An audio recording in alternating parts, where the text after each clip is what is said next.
जय सद्गुरू. जेव्हा केव्हा कोणत्याही दोन व्यक्तींमध्ये कुठल्याही प्रकारचा संबंध प्रस्थापित होतो, तेव्हा तिथे ते एकमेकांना मर्यादा व सीमा मांडून ठेवतात.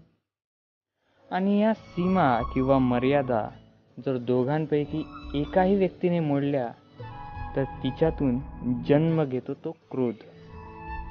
आणि हा क्रोध त्या संबंधाला आतून कमकुवत करत जातो.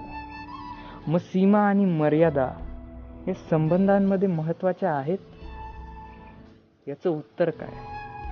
हे आपल्याला फार महत्त्वाचं आहे. जसं कुठल्याही संबंधाचा स्वीकार हा त्याचा शरीर म्हणजेच देह मानला जातो, तसं कुठल्याही संबंधामध्ये सीमा किंवा मर्यादा नसून स्वतंत्रता असणं ही त्या संबंधाची आत्मा मानली जाते. म्हणून कुठल्याही संबंधात, मग ती पती पत्नीची असो किंवा कुठलीही असो, जर तिच्यात स्वतंत्रता असेल तर ते त्यांच्या चांगल्याचं असेल, कारण ती त्या संबंधाची आत्मा असते.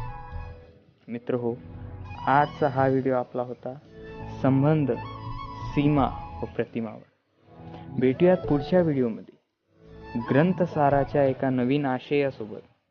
तोपर्यंत जय जय रघुवीर समर्थ.